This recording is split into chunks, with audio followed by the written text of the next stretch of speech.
Hey, what's up, everybody? We are here today, MxU Live at Summit headquarters right outside of Denver in Louisville, Colorado. We are sitting here today with our friend, used to be on our Summit team here, so he's family to us. We got Wes Hershberger in the building. Hey. What's up, everybody? Some applause going on. Oh wait, you can't hear it because you don't have speakers. Yeah, it's okay, live studio audience. Yeah, live So studio audience. we're here in the lobby in our new facility. Actually, this is the first event we've actually had at Summit headquarters. That's awesome. Ever. You know, we've done tours. We have churches come through all the time, but man, we're super excited about today. We're excited to have you here. Yeah, man. Man, tell us what's it like going from the church as on staff of the church, and a lot of people don't know this, but Wes is an incredible drummer. Well, thanks, man. So we'll talk about that. Hey, that's what got me into all this. So yeah, you got to bring it up at some point. Yeah. Oh, we're gonna circle back and talk about that. All right, good. But from the church world to integration, or being a part of Summit for a long time, done a lot of amazing projects, helped churches all over the country, and then at Yamaha, what is that whole transition like? Man, you think about the church in general. The church is made up of a bunch of different pieces, right, in the body, and it's the same with those who want to help the church, right? It's being able to not only get help from one place, but hey, we've got it from this other place, and it's everybody with the same heart, the same mentality of like, look, we're going after this same thing. We want the church to thrive, but we also want to not shy away from excellence. We don't want to shy away from actually like having good relationships with people and doing this tech thing well and not just treating it as a job. You know what I mean? Whether it's, from a manufacturer standpoint with providing the tools and the support to, everything that Summit does, from a like, hey, we're going to handle the things that many people don't even know exist when it comes to building a new building or doing a project and all this stuff, that it's like when you set out to do that on your own in the church world, man, anybody who works in the church world or even attends church knows that if you're alone, that's not how it's meant to be, right? So I just love getting to see, especially here at MxU, partnerships from all these different angles come together, and not just audio, right? MxU started in audio, but now we're seeing all the video and lighting stuff come in. But for my journey specifically, man, it's given me such a greater appreciation for the big church and the community that provides, and the fact that we can drive or get on airplanes to come together and just enjoy something cool like this. Not even for the fact of all the amazing things we're going to learn from the pros, but just to be able to enjoy community has been fantastic. So give us a little bit more of a proper introduction of who Wes Hershberger is. You obviously now work for Yamaha. Tell us who you are, your role there. Yeah, so my role at Yamaha, so I'm Wes Hershberger. I am the House of Worship sales engineer. So our pro audio team at Yamaha has a whole bunch of incredibly gifted individuals that serve both integrators from a dealer relationship, but then there's a few of us that are also focused on being able to be more customer facing, right, and user facing. Hey, how do we just go out there and say, you have a contact at Yamaha if you've got questions about, hey, I don't know, which console I need to look at, or I just want to know why you guys did this thing. Like, I want to learn more because I'm a nerd. Hit us up, because that's what Yamaha is really trying to do, and why my position was even created. And so I get to talk to a lot of really amazing people in the church, and then also integrators, like Summit Integrated, like Skylark, like Amplio and Wave, and tons of these guys that are out on this tour. But and then you guys obviously know my background because we're family. I got to spend 3.5 years at Summit as a project manager, getting real close with churches on the intimate details of projects, both in the AVL and acoustics, new builds, just renovating systems, small projects, big projects, you name it.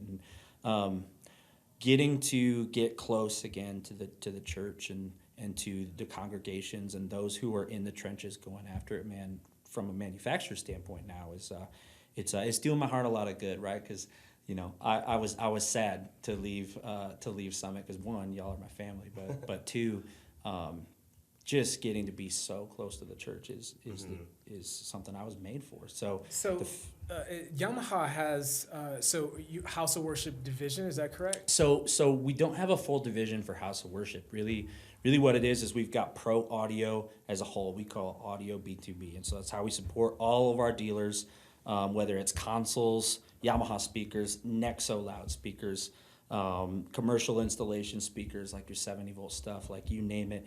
And what we're setting out to do is to be able to have people that are maybe a little more experienced in one area than the other, to be able to be a direct resource, right, to that. But at the end of the day, we've got a ton of team members that can, jump in and get in and talk about the consoles and the speakers and all that stuff. But my position specifically lets me get a little bit closer. So we, my team, the field sales engineers, we are more targeted towards, system design. Like, hey, I know Yamaha products, but I haven't touched a Yamaha console since the PM5D. What do you guys have that's new? What's the right thing for my church? Or some people just come to us and say, hey, yeah, we want to buy a Yamaha console, but can you recommend a dealer? And it's like, oh boy, can I. I've got, a list of all the great integrators I already mentioned, people, based off of a church's different values and stuff. So that's a big part of it too, is pairing people up and doing that thing, which is a lot of fun. But dude, what's your favorite Yamaha piece of gear? Man, I'm so torn because I'm a PA guy, like MxU loudspeakers. So like our MxU STM M28, I just got to commission one of those a couple weeks ago, and it's just such a phenomenal sounding system. But right now, man, it's got to be the Ravage PM5 that Lee's mixing on. That console surface, console's amazing. Yeah, it's next level. And then just Ravage platform in general, just all the sonic advancements it made from CL and QL. And then now bringing in some more artistic features with the additional plugins and the ability to put, plugins directly on channels and not use premium rack for that. And then obviously we got to give a shout out to the Rupert Neve Silk preamps, right, which are exclusive to the Ravage stuff. And man, it's awesome to, when you think of technical minded people in the church, we're really artists, right, at heart. We're artists. And I love that Ravage takes everything Yamaha's been built on with reliability, with musical transparency, and now says, let's put even some more artistic tools at your fingertips. You don't have to use them. It's not like a must. You can use a Ravage system with Rio preamps, but hey, if you want a little extra color, here you go. If you want some tools to be more artistic and try different things, Ravage does that, and that's really cool, especially for the church world. Man, there's a lot of Yamaha that I see in churches all over the country. And I know just here at Summit, there are a lot of churches that choose Yamaha. We always say we're gear agnostic here at Summit. Right. So but there are a lot of Yamaha, and what we've noticed is a lot of our team members love when they get a chance to work with Yamaha because of the support. Right. I mean, they do a really good job of supporting their clients. Is that something that's a value as a company, or is that something that, hey, just the right people are in place? Mm-hmm. Talk to us about support and how Yamaha sees that. I've always wanted to know that because it's one of the manufacturers that we work with that I never really hear a lot of horror stories about when it comes to a support side of things. Yeah, so one of the biggest things that I can speak to from that is just the overall product development culture that we have at Yamaha, from our Yamaha Corporation of Japan, all the engineers that develop these products from the ground up.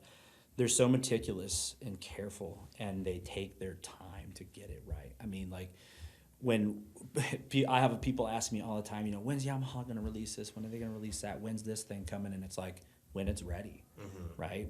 Take the time, get it right, and make it so that it's not just the cool experience, but it's an experience that, hey, my church is going to spend this much money on something. I got to know it's going to start up on Sunday morning, because maybe I'm the only guy tech-wise at church, and I can't spend the time troubleshooting this thing week in, week out. I just got to know it's going to work, right? And so that's the foundation that Yamaha's really built product development on, is like, take the time, get it right, get the right info from, the right people, put it in, and then, all right, when this is ready, let's do this thing. And and then obviously, being the big company that Yamaha is, we've got the people in place to, hey, when people do have questions, or hey, they need more training, or hey, maybe there is the anomaly of, hey, this thing didn't work, sweet, let's get you a replacement, let's get that thing taken care of under warranty, or hey, maybe we can troubleshoot it. Our Ravage dealers have an extensive line of support, as do all Yamaha product users. where they can call. Some of them even have 24/7 support built into Yamaha too. So if you've got issues, you know, we want to be there to make it right, because we know when the gig's coming, it's time to go, you know, right? So well, and that was one thing that I noticed, like when I was doing more sales and dealing with kind of customers and vendors all at the same time, was that like Yamaha support isn't just like, oh, we're there for the customer when they need it, or we're there. It's like, yo, you're an integrator, we're here for you. We're gonna back you up. We're gonna go to bat for you. Yeah. You're a customer, awesome. We're gonna hook you up. And like connecting those two also, that's another thing that like I found was really awesome. Was like, yeah, a part is this customer has, a fader's messed up on this console and they don't want to send their whole console in. Cool. They reach out to Yamaha reach out to an integrator reach out. It's just a really cool network. And I'll say this one last thing about the Yamaha support is that our organization, especially on the pro audio side of things, is so filled full of talented individuals that it's like, if someone calls into Yamaha tech support, maybe they can't get through because it's busy, or maybe they've just got a little bit deeper question, I can point to literally every single person on our team, both the sales team and like our technical marketing team, that we all take the phone calls, man. Someone calls me and has a question about MxU rigging, or hey, I'm updating the firmware on that PM3. I think I messed something up. Can you make sure I did this right? I'm gonna pick up the phone and talk to them, right? Yeah. And everybody on our team is that way. Is we get involved and we own it. And we don't just say, yeah, call this number. Someone's gonna take care of you. So I think that's a big piece of it too, right? So you're actually directly speaking to clients. Sometimes, on the support side, sometimes on the sales side, all the time. So it's sales weird, design, right? When you think of like a company like Yamaha, at least in my head, a lot of times I'll go like, you're not going to talk to a real person. Right.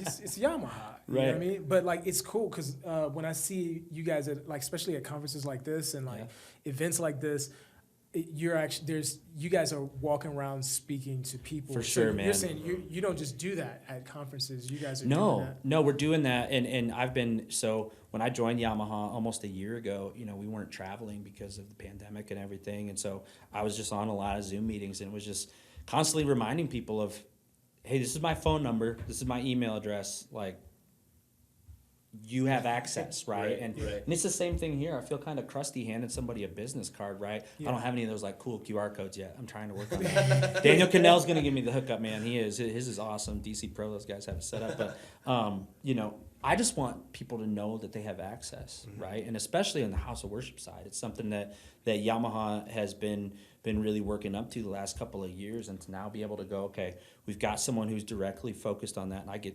the blessing and privilege to be that person. But then it's not just me, man. I have a team of so many talented individuals and sales managers and marketing managers that I get to work with, that everybody's just like, let's jump in, let's get people taken care of. It's huge, right? Nice. That's cool. Yeah. Man, tell us, as we wrap up, what's the thing that drives you the most, especially in this season working with the church? I know through this pandemic, there's been a lot of change that has happened. Yeah. Churches are having to pivot, companies are having to pivot, families. But especially through the season, like what's the thing that's driving you and keeping you inspired, especially in your role and what you're doing? Yeah, dude, it's people looking at their systems, and not only the tech systems, right? Not only the gear systems, but maybe even the way they do service, the way they've done church, the way they think about certain things, and just kind of peeling back the layer of the onion that kept all that sacred, right? And saying, why are we doing the thing we're doing? Maybe we should do something else. Why not? And you're still like, everybody's been doing that since the beginning of the pandemic, and it's really had this trickle down effect, right? Where the conversations I'm having now with some of these church technical directors, worship leaders, and integrators, and installers that are out doing these things, it's a different conversation now about not just how do we do the thing we were doing for the shortest amount of time for the cheapest and make it awesome. It's what if we creatively think about how to re-engineer this thing? Maybe it's something they already have, right? Maybe it's a system that just needs some reconfiguration, some love, and needs some engineering support, which, I mean, my team, the field sales engineers at Yamaha, we're only a year-old team. Like, we're still very new. And so it's like, hey, we're going to jump in and sure, you've had a PA installed in your room for 6 years, but you're like, I wish I could tweak a few things. Let's model it as if it's new. Let's take a look at it right now. Reimagine this thing. Hey, we're flipping the room over into a round. Can we reuse the speakers we have? 100%. Let's do it. And so having those conversations with both, churches directly and integrators, because, right, if a church is working with an integrator, man, we want to honor that. I want to honor that because I love working with integrators. I have the soft heart for the integrator and the church, right? So knowing where both are coming from and say, sweet, let's do this partnership, man. I know, right? No, for sure. But being able to just ask the questions and listen. This has been a season of listening for me, because people are asking good questions. Yeah. Hey, can we do this thing? Well, let's find out. Yeah. You know what I mean? So that's been one of the coolest things to see people not only be creative from a service execution standpoint, I'm really creative with this reverb. No, the whole picture is now getting this creative look at it and that's awesome. And changing, Cool. Bro, appreciate you, Real your quick, heart. I know you want, hold on, one last thing that we have to ask Wes before he goes. Today, they're giving out these things. Oh, bro. For the camera. Let's talk. What is this? I'm like, is it like, do I put my toiletries in it? Do I put screwdrivers? Bro, why not all of it? You could put your screwdrivers on this side. You can put your toothbrush over here, and then throw an audio cue box right in the center. And now you're ready to hit the road, microphone, right? maybe. You could throw an SM57 in there, 58. Let me see that. I don't know. Let me see that. So yeah, we're if you stop by, and see us at the it's not really even a booth. We're just here with a couple of Yamaha consoles. We've actually got Lee's console file and tracks right on it. So if you're like, that thing he just did, come over, solo it up on our console, and you can listen to it. So the same files he's using in this, you guys have on that. It's the same console file, same tracks. Lee and Integrity Music through Thrive Worship have hooked us up in getting that, so people can get up there and check it out. Hey, seriously, this event is cool. If you guys have never been to an MxU event of any kind, definitely come and check it out. Check it out in a city near you. You can go to their website. Give Wes a shout out whenever you go to these events. Wes is always here, him and his crew. Amazing people. I appreciate you, man, your heart for the church, what you do, what you've always done. And man, we're excited to see what you guys are going to continue to do and really just to push the church forward. Appreciate it, man. That's the goal, man. Push the church forward and offer up solutions for them to go where they're going. Wes in the building. Hey, thanks for having me, guys, man. From the other, blowing back in the wind.